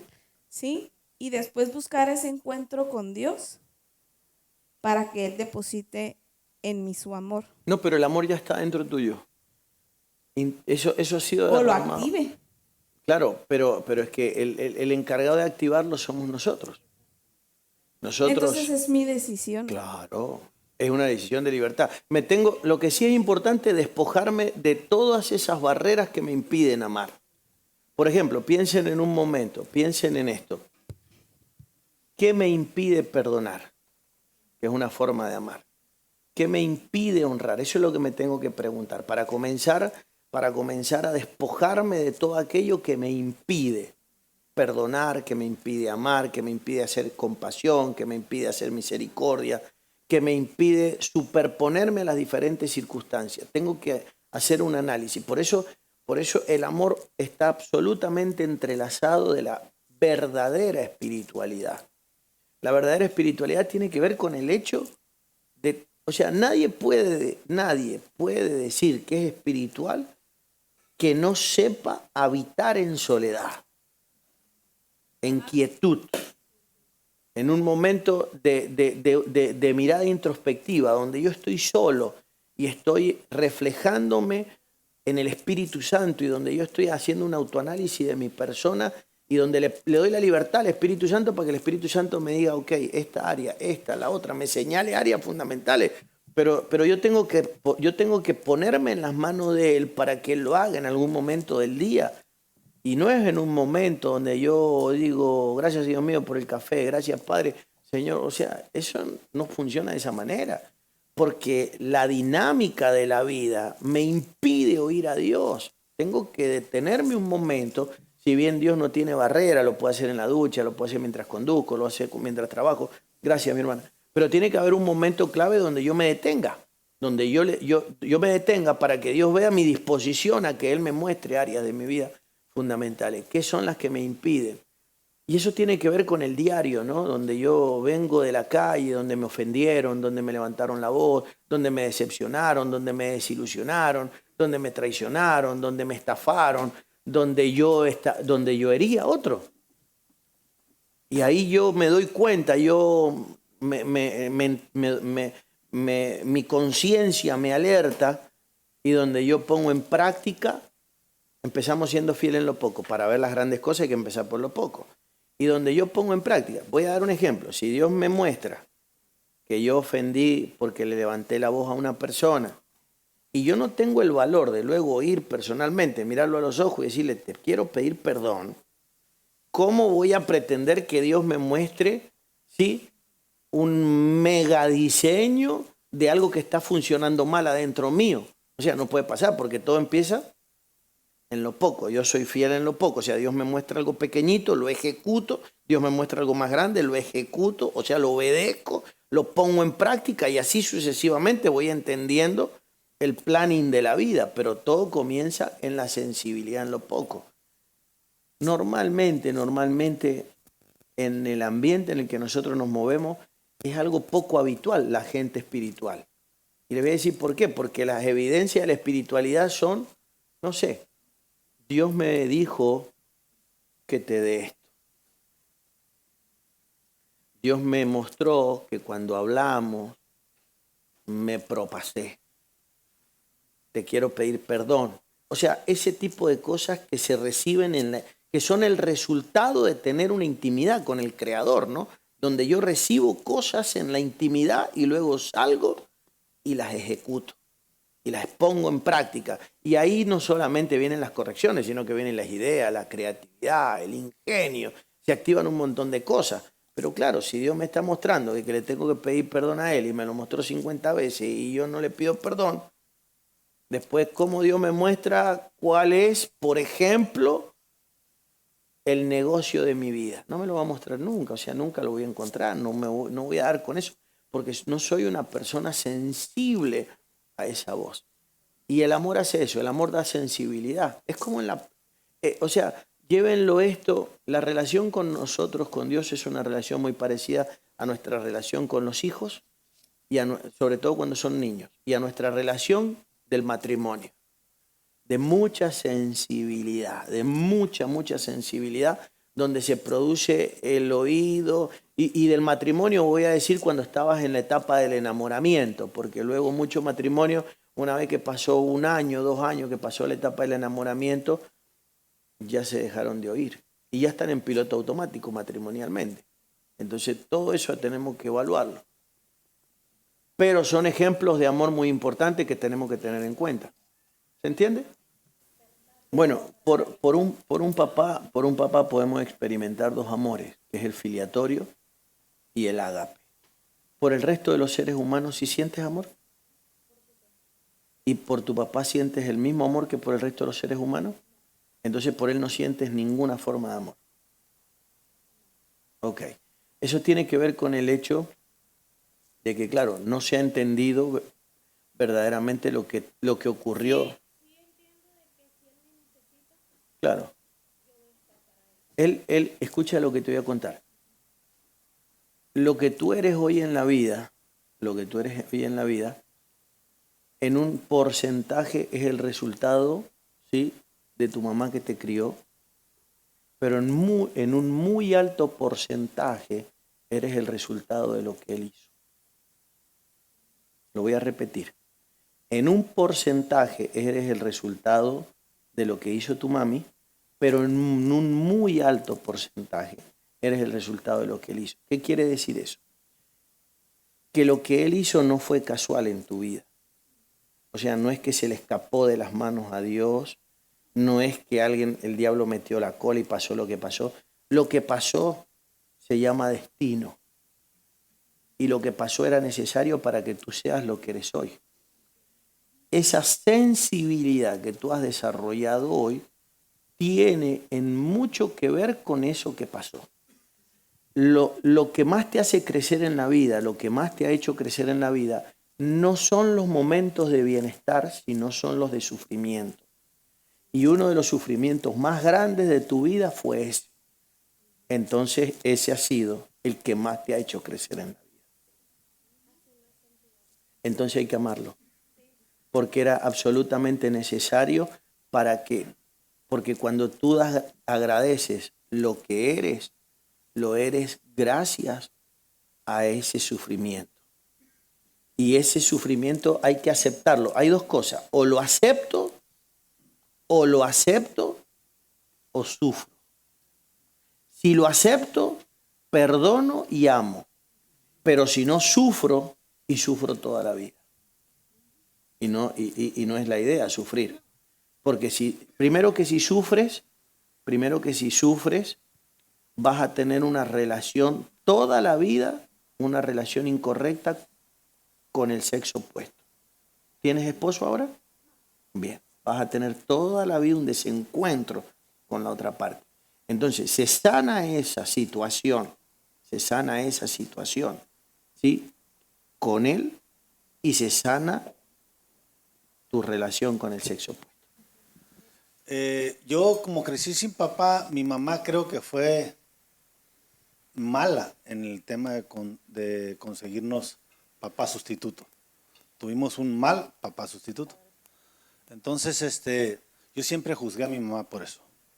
Porque mi mamá, el papá que nos escogió no era un buen padre. Entonces, crecí prácticamente a los 14 años y medio, me voy de mi casa, pero odiando a mi mamá, no a mi papá. Porque mi papá, como no lo conocí, pues no sentía nada en contra de él. O sea, la que conocí, la que me iba como en feria. Entonces me voy de mi casa la primera vez, a los 14 años y medio, con ganas de no volver a ver a mi mamá nunca. Entonces mi mamá iba a la casa de la tía donde yo me fui a vivir y recuerdo que esa tía me había dado un cuarto aparte de su casa. Entonces ese cuarto tenía cuarto y baño, yo dormía ahí, mi mamá llegaba y casi me tumbaba la puerta ahí, lloré y lloré fuera de la puerta para que yo le abriera. Pero yo no sentía nada. O sea, quiero aportar porque me pasa lo mismo que tú. Mi mamá llorando en el suelo y yo no sentía nada por esa mujer que estaba llorando ahí. Yo sentía mucha repulsión y yo lo que quería era que se fuera. Para mí era una molestia. Y no sentía nada porque llegué al punto de odiar a mi mamá. 14 años y medio. Que fue en la etapa en la que tengo un encuentro con Dios. En esa etapa yo tengo un encuentro con Dios. Yo llegué a la iglesia a los 7 años, pero a los 14 años y medio yo tengo un encuentro con Dios cuando vivía con esa tía. Entonces, el acercarme a Dios, no a la iglesia, porque a la iglesia ya iba, ya tenía 7 años yendo a la iglesia. El acercarme a Dios me hace comenzar a nacer un amor por mi mamá. Entonces, ¿cuál es mi consejo? Acércate a Dios. Porque he visto que Dios, he aprendido con el paso del tiempo que Dios es así como el fuego. Si tú estás en una alumbrada, en una fogata de noche, es imposible que el otro día no huelas a humo. El pelo huele a humo, la ropa huele a humo. O sea, y no necesitas decirle a la gente que estuviste en una fogata. La gente evidencia por cómo hueles que estuviste en la fogata. Creo que así es Dios. Cuando uno tiene un encuentro con Dios y tienes todos los días encuentros con Dios, tu comportamiento tiene que evidenciar que tuviste un encuentro con el amor. Porque Dios es amor. Entonces, entre más encuentros tengas con ese fuego o con ese amor que se llama Dios, solo por naturaleza comencé a amar a mi mamá. Mi mamá es una de las mujeres que más aprecio hoy en día y no es por lo que hizo después. O sea, lo que hizo ya no tiene remedio, eso ya se hizo. Pero el encuentro con el amor te hace amar.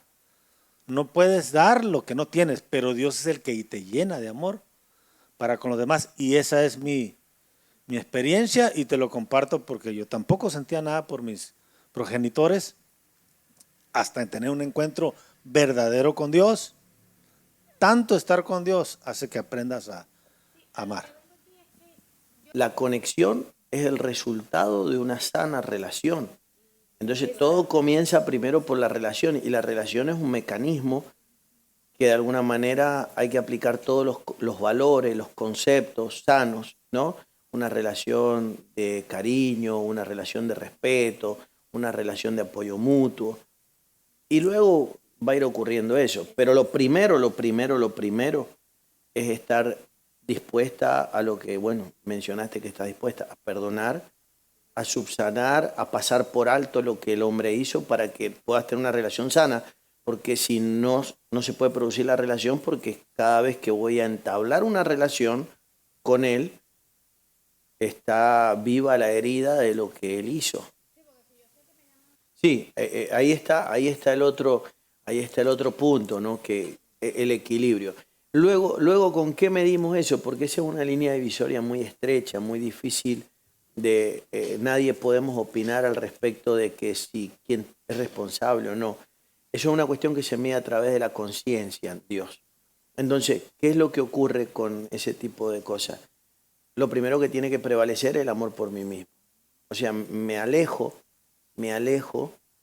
para que no me sigan torturando, ¿no? Dañando, ¿no? Hay cosas que, o sea, eso tiene muchas dimensiones. No sé exactamente a qué te refieres cuando hablas de que te dañan, pero hay daño psicológico, hay daño de muchas índoles. Entonces, claro, por amor propio me alejo porque es que si no me vas a destrozar.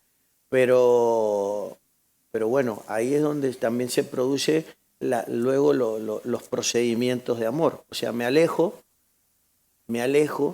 pero no te dejo en el olvido. Me alejo, pero no me rindo. Me alejo, pero no me rindo. O sea, porque eres mi mamá.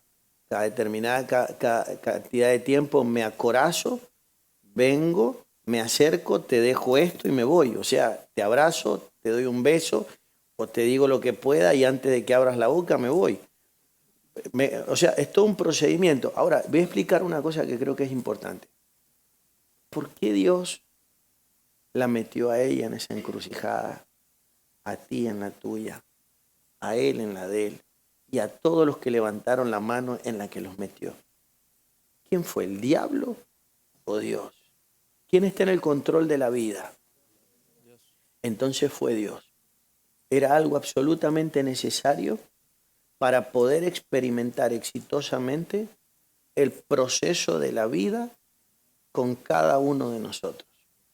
Una forma de prueba, una forma de trabajo con nosotros. Como todas las operaciones divinas para sacarnos adelante y para producir el crecimiento en nosotros, no son las que nosotros hubiéramos querido, no son de agrado, no nos gustan en ningún caso, pero son las herramientas que utiliza el Creador para darnos la forma y que nosotros seamos. Hoy día todos ustedes tienen una cosa en común, que es la sensibilidad al Espíritu Santo.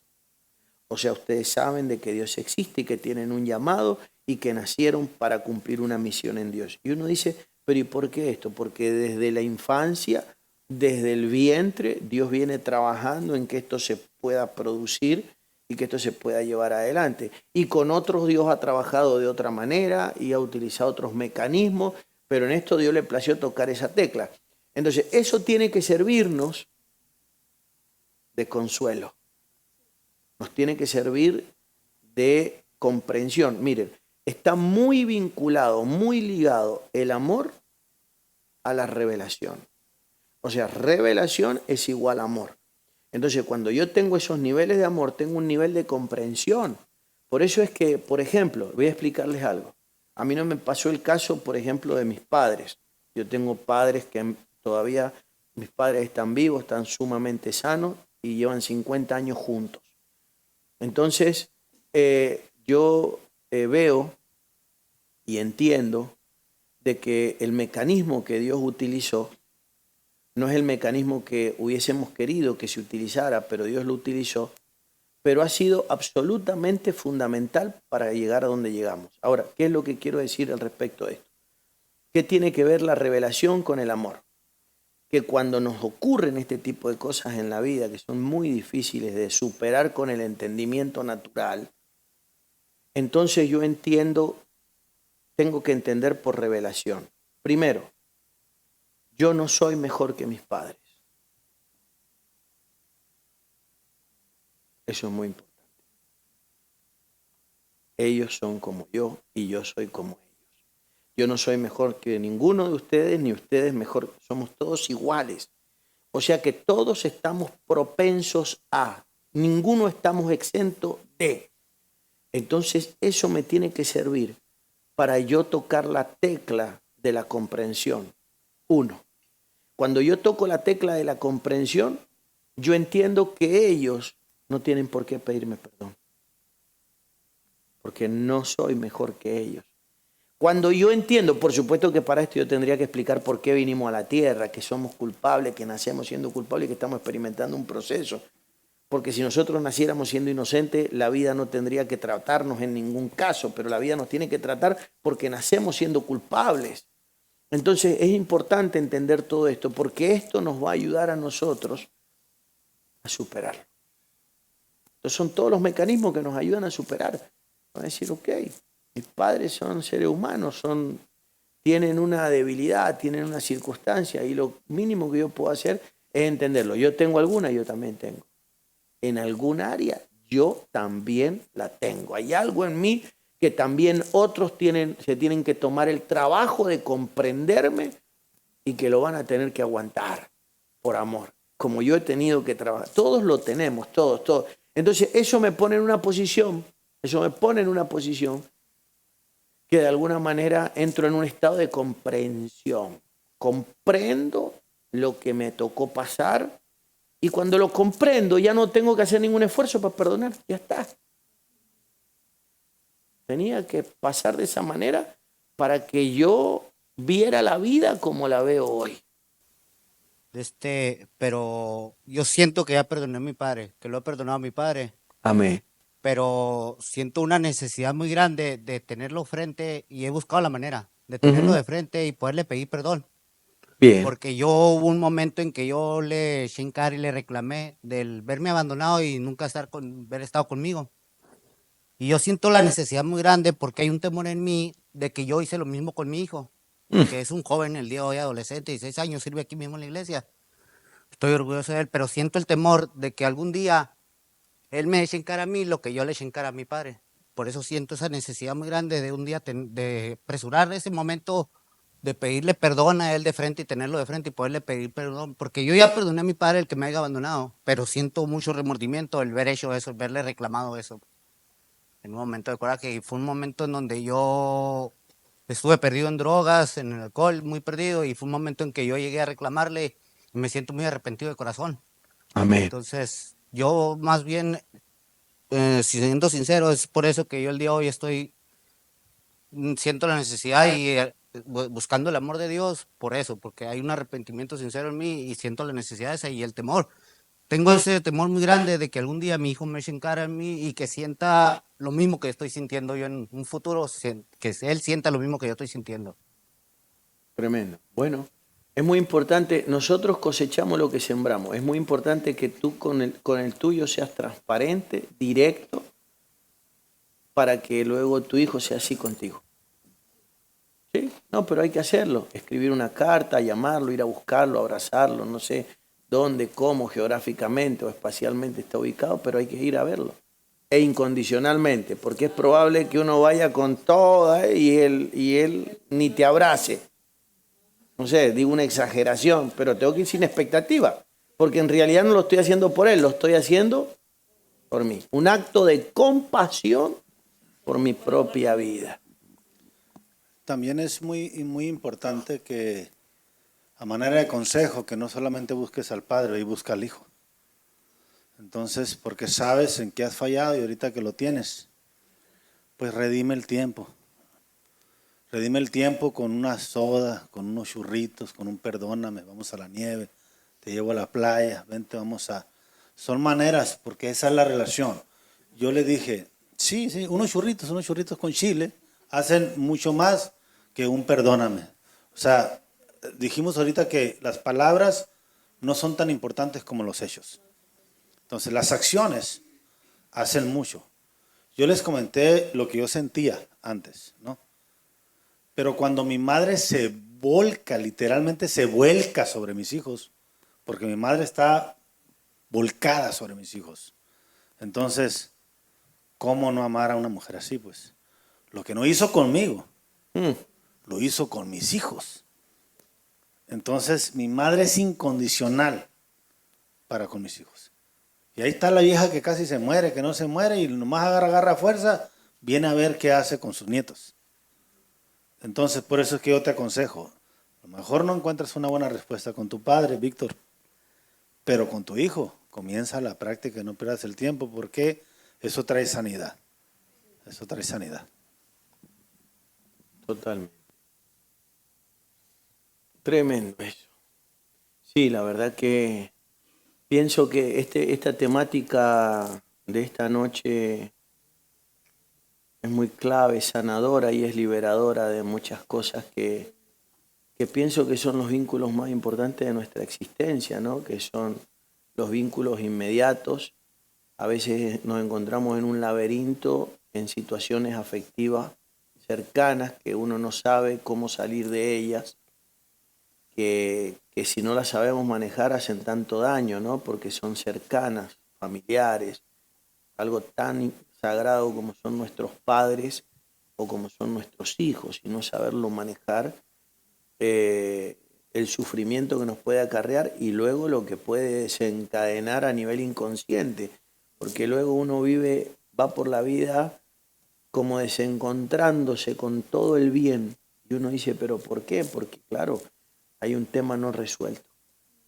Todos esos temas no resueltos nos pueden traer grandes desencuentros. De hecho, todas las personas que no hayamos resuelto esas áreas bien, luego nos encontramos en la vida con un montón de dificultades y de situaciones que inconscientemente no las sabemos manejar, que tienen que ver con la vida cotidiana, diaria y con las relaciones de hoy. Como hablábamos más temprano ahí con Silvia, las traspolamos a este tiempo, a nuestro presente y se comienzan a vivenciar en nuestro diario vivir con los vínculos más importantes de nuestro presente. Y uno dice, ¿pero por qué? Porque hay un área no resuelta. Por eso es tan importante resolver esto cuanto antes en nuestros corazones. Muy bien, amados, pues antes de retirarnos quisiera, pues en un minuto, tratar de redondear un poquito y dar un último consejo. Gracias, apóstol, por la palabra, de verdad. Creo que si cada uno de los que estamos aquí nos ponemos a hablar de nuestras penurias infantiles, pues nos llevaría toda la madrugada, ¿no? Pero creo que ya entendimos.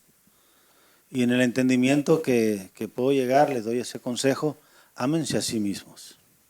Esta es la moraleja. Ámense a sí mismos, perdonen a los que tengan que perdonar. Recuerden que estamos en la casa del jabonero, el que no cae resbala. Recuerde, nunca se le olvide a usted que nosotros somos personas que el Señor nos dice, con la vara que midas, serás medido. ¿Qué es el temor de Víctor? Con la vara que midió sabe que puede ser medido. Así que tienes algo en contra de tu madre, tienes algo en contra de tus hermanos, tienes algo en contra de tus vecinos, tienes algo en contra de un trabajador. Mi sugerencia es perdona, no juzgues, porque tú también puedes ser juzgado.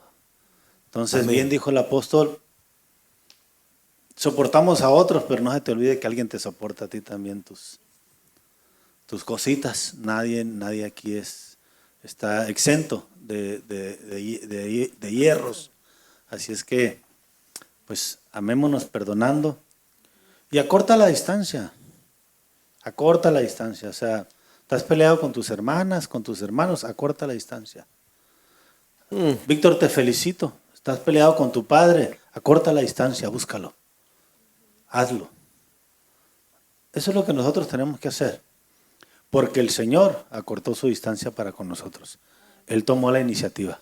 Sí. Cuando había que perdonar y direccionar a la mujer samaritana, la Escritura dice que era necesario pasar por ahí.